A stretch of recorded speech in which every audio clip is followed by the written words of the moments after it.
भाजपा बाहुबली नेता बृजभूषण शरण सिंह की क्या एक बार फिर से मुश्किलें बढ़ने वाली हैं? क्या बृजभूषण शरण सिंह के खिलाफ एक बार फिर से बड़ा आंदोलन होने वाला है? बृजभूषण शरण सिंह के खिलाफ क्या एक बार फिर से महिला पहलवानों को सड़कों पर आना ही पड़ेगा?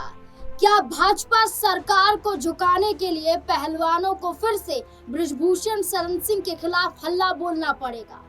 पॉक्सो मामले में बृजभूषण शरण सिंह को बड़ी राहत मिल जाती है। नाबालिग द्वारा लगाए गए आरोपों के तहत उस आरोपों में जो नाबालिग ने बयान दिया, नाबालिग अपने बयान को वापस ले लेती है, जिसके तहत पॉक्सो मामले में बृजभूषण शरण सिंह को दिल्ली की पटियाला हाउस कोर्ट बड़ी राहत दे देती है। इस मामले में इस मुद्दे को समाप्त कर दिया जाता है, लेकिन अभी बाकी है उन 5 महिला पहलवानों का वो आरोप जो बृजभूषण शरण सिंह पर लगाया गया था। बृजभूषण शरण सिंह पर अभी भी यौन शोषण के आरोप लग रहे हैं, जहां महिला पहलवानों ने कहा कि हम जीतने बृजभूषण शरण सिंह को नहीं देंगे। हाल फिलहाल में बृजभूषण शरण सिंह ने अपनी एक यात्रा निकाली।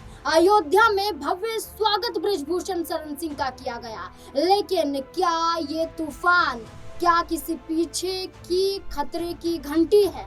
क्या एक बार फिर से महिला पहलवानों को सड़कों पर उतरना पड़ेगा? क्या बृजभूषण शरण सिंह को एक बार फिर से कोर्ट के चक्कर लगाने पड़ेंगे? तमाम सवाल जुड़ जाते हैं। सवालों के जवाब लेंगे। मेरे साथ मेरे सहयोगी सिराज जुड़ चुके हैं। सिराज, बृजभूषण शरण सिंह ने ये कहा कि जो कानून है उसका दुरुपयोग होता है। जो राहत दिल्ली कोर्ट से मिली है इसमें शानदार जीत मान रहे हैं वो अपनी, लेकिन जो जश्न देखा जा रहा है इस जश्न पर आरोप लगाए जा रहे हैं। आखिरकार ऐसी कैसी उपलब्धि है जिस पर बृजभूषण शरण सिंह जश्न मना रहे हैं, माला पहनाई जा रही है, अयोध्या में बयान देते हैं कि सरकार को इन कानूनों में सख्त कदम उठाने चाहिए। क्या बृजभूषण शरण सिंह पर जो मामला है अभी ठंडे बस्ते में नहीं बल्कि और भी ज्यादा तूल पकड़ता हुआ नजर आ रहा है? देखिए, जाहिर सी बात है नाज़मीन कि जिस तरीके से बृजभूषण को इस पूरे मामले में राहत मिली है, यानी पॉक्सो मामले में कहीं ना कहीं वो बरी हुए हैं, उसके बाद से उनकी एक रैली देखी गई जिसमें भारी जो भीड़ थी वो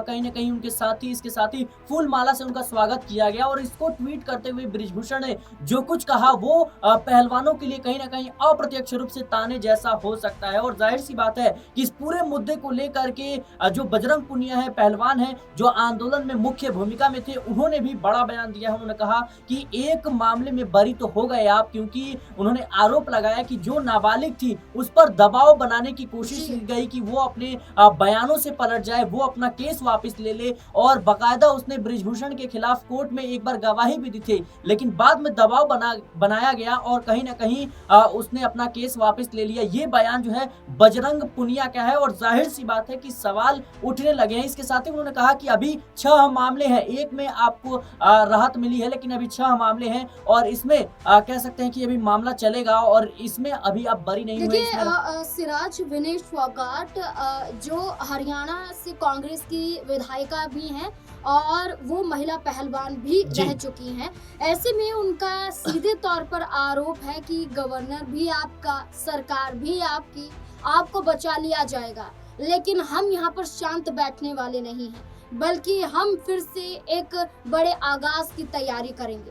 पूरा मामला पटियाला कोर्ट से आया, लेकिन दिल्ली हाई कोर्ट में भी मामला है 5 महिला पहलवानों के आरोपों के साथ। और 5 महिला पहलवानों ने जो यौन शोषण का आरोप लगाया, इसको चुनौती दिल्ली हाई कोर्ट में बृजभूषण शरण सिंह ने दी थी और ये मामला अभी तक लंबित है। क्या लगता है कि अब इस पर जल्द दिल्ली हाई कोर्ट सुनवाई करेगा? और विनेश फोगाट का ये कहना कि हम चुप नहीं बैठेंगे, तो क्या बड़े आंदोलन की तैयारी? जाहिर सी बात है नाज़मीन कि ये जो लड़ाई है ना सिर्फ कानूनी रूप से बल्कि एक तरीके से देखा जाए तो सड़कों पर उतरने का भी आह्वान किया जाता है अप्रत्यक्ष रूप से, क्योंकि जिस तरीके से वो कह रहे हैं कि अभी हम चुप नहीं बैठने वाले। ऐसे में कहीं ना कहीं सवाल उठते हैं कि क्या पहलवान फिर से सड़कों पर आएंगे, क्या पहलवान फिर से जंतर मंतर पर बृजभूषण के खिलाफ और पूरे भारतीय जनता पार्टी की सरकार के खिलाफ धरना प्रदर्शन करेंगे? क्या वो नजारा फिर से देखने को मिलेगा जो आंदोलन कई महीनों तक चला था? ये तमाम सवाल जो है इस वक्त फिर से उठने शुरू हो गए हैं। और जिस तरीके से जो तमाम महिला पहलवान है, चाहे वो बजरंग पुनिया हो, जो आप कह सकते हैं कि वो भी इस आंदोलन का हिस्सा थे,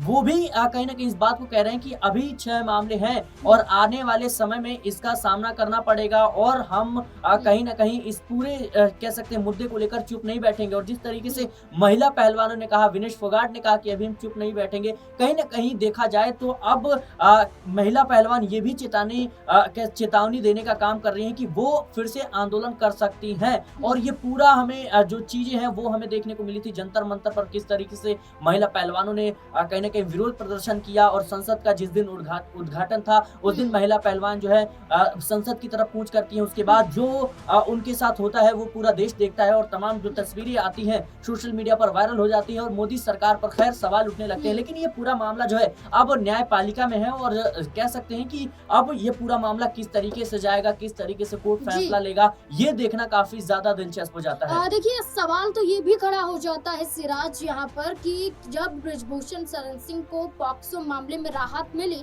इसके बाद उनके बेटे प्रतीक भूषण करण भूषण का बयान आया। सोशल मीडिया पर पोस्ट किया गया कि सच्चाई की जीत है झूठ पर, और ये कहा गया कि बृजभूषण शरण सिंह पर झूठे आरोप लगाए गए थे। लेकिन यही दिल्ली पुलिस थी जिसने सबूत इकट्ठा करते हुए बृजभूषण शरण सिंह के खिलाफ कोर्ट में ये कहा था कि उनके पास पुख्ता सबूत है और बृजभूषण शरण सिंह पर जो आरोप लगाए जा रहे हैं वो आरोप सही है। अब भाजपा के किसी भी नेता के जरिए कोई बयान बृजभूषण शरण सिंह के समर्थन में न आना और बृजभूषण शरण सिंह का अयोध्या पहुंचकर भव्य दौरा करना, रैली निकालना, क्या अपनी ही सरकार को फंसाने का काम फिर से कर रहे हैं? देखिए, जाहिर सी बात है कि अगर बृजभूषण इस पूरे मामले को लेकर के अभी जबकि मामला जो है अदालत में है, कोर्ट में है, सुनवाई चल रही है, जांच हो रही है और एक कह सकते हैं पॉक्सो एक्ट में अगर कह सकते हैं कि उनको राहत मिली है और जो कह सकते हैं कि गवाह थी, जो नाबालिग थी, वो अपनी बयानों से पलट गई, उसने अपना केस वापस ले लिया, तो इसमें कोई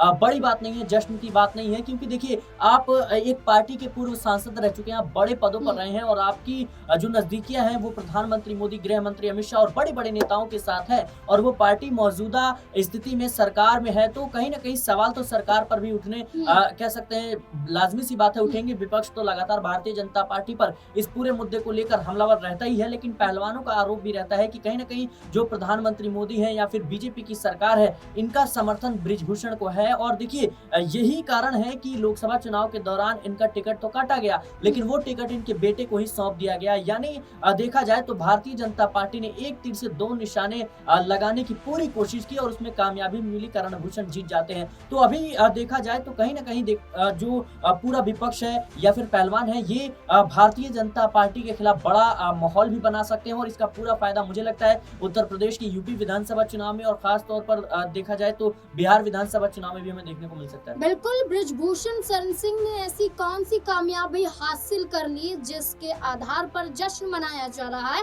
और यही सवाल भाजपा के हर नेता से और बृजभूषण शरण सिंह से भी पूछा जा रहा है।